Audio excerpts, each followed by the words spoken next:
लालू प्रसाद यादव ने इस देश का, दुनिया का सबसे बड़ा समाजवादी नेता ने उस सदन में भेजने का काम किए।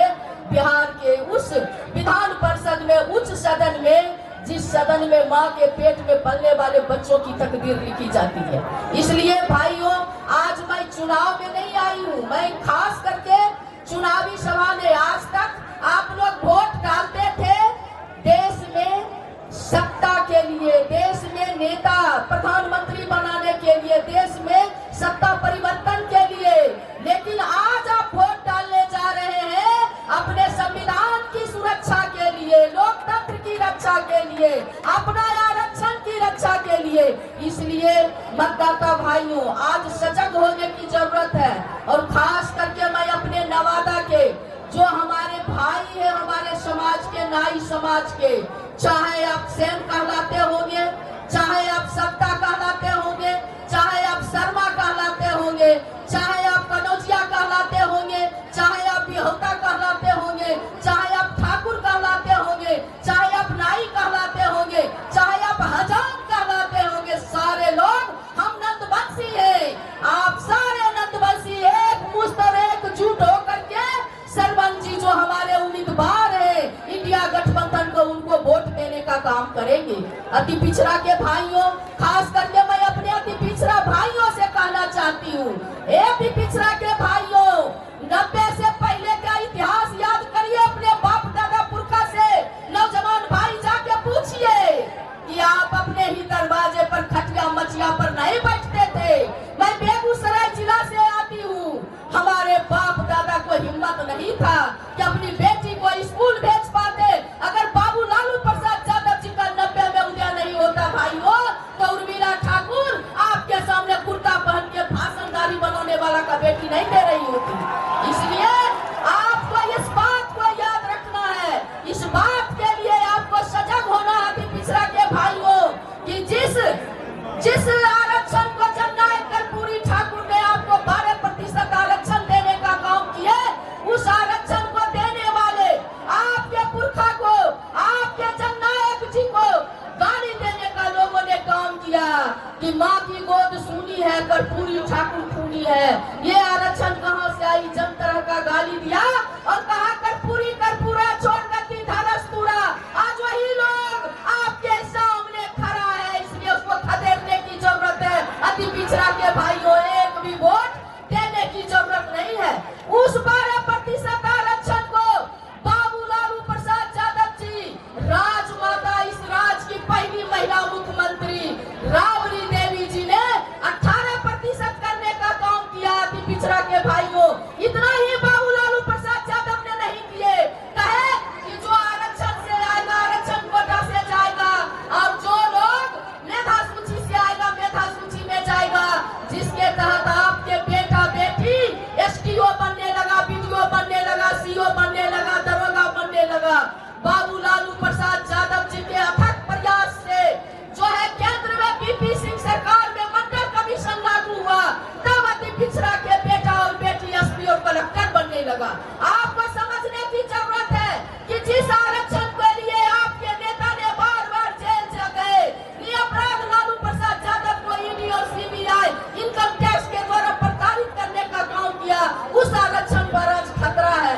अति पिछड़ा के भाइयों, आदरणीय तेजस्वी प्रसाद यादव जी ने उस 18% आरक्षण को जातिगत गणना करके आपको जितनी जिसकी हिस्सेदारी होगी उसकी उतनी भागीदारी मिलेगी, और आपके अति पिछड़ा के भाइयों उस 18%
इस्तेमाल करने से कतराते हैं।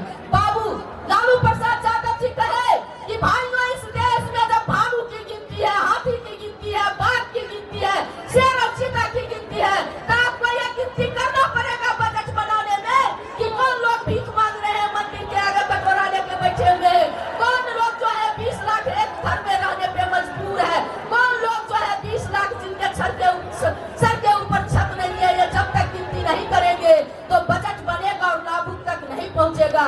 उनके तक प्रयास से यूपीए 2 के गवर्नमेंट में जातिगत जनगणना हुई, लेकिन आपके अधिकार को यही नरेंद्र मोदी ने प्रकाशित नहीं करके जातिगत जनगणना ठंडे बस्ते में डालने का काम किया। इसलिए अति पिछड़ा के भाइयों इधर उधर देखने की जरूरत नहीं है। बाबू तेजस्वी प्रसाद यादव ने 17 महीना में साबित करके दिखाने का काम किए, आपको उच्च आरक्षण के तहत बहाली करने का काम किए। अति पिछड़ा के भाइयों कि आपको जो है आपको उस आरक्षण के तहत जो है एक दिन में 2-2 लाख 1-1 लाख नियुक्ति पत्र बंटवाने का काम किए। 17 महीनों में आपको जो है 5 लाख नौकरी देने का काम किए। इसलिए युवा भाइयों मैं आपको एक चीज और कहना चाहती हूँ कि ये कहे कि महिला सशक्तिकरण, लेकिन महिला को जो है इन्होंने 17 सीट दिया। बिहार में लड़ रही है बीजेपी, लेकिन 17 सीट में से एक भी महिला को टिकट देना नहीं समझे, आधी आबादी को जरूरी नहीं समझे, आधी आबादी के वोट को इन्होंने दरकिनार करने का काम किया। और एक तरफ राष्ट्रीय जनता दल 22 सीट पर चुनाव लड़े, जिसमें 6 महिला को मैदान में उतारने का काम किए, 6 महिला को टिकट देने का काम किए।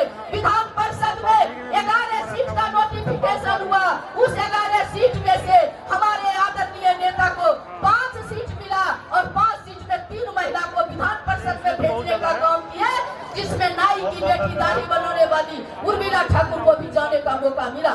इसलिए अति पिछड़ा के भाइयों से मैं अपील करना चाहती हूँ इस मंच के माध्यम से कि आप जो है चाहते हैं आपका बाल बच्चा का भविष्य सुरक्षित रहे, आप चाहते हैं आपको वोट देने का अधिकार रहे, आप चाहते हैं आपका संविधान रहे, तो मैं कहना चाहती हूँ कि अगर भारत के किसी मंदिर को तोड़ा जाए ये रहमान नहीं कहता, भारत के किसी मस्जिद को तोड़ा जाए ये श्री राम नहीं कहता, क्योंकि रोटी की कोई जात नहीं होती है, पानी का कोई धर्म नहीं होता है, और जहाँ इंसानियत जिंदा होता है वहाँ मजहब की कोई बात नहीं होती है।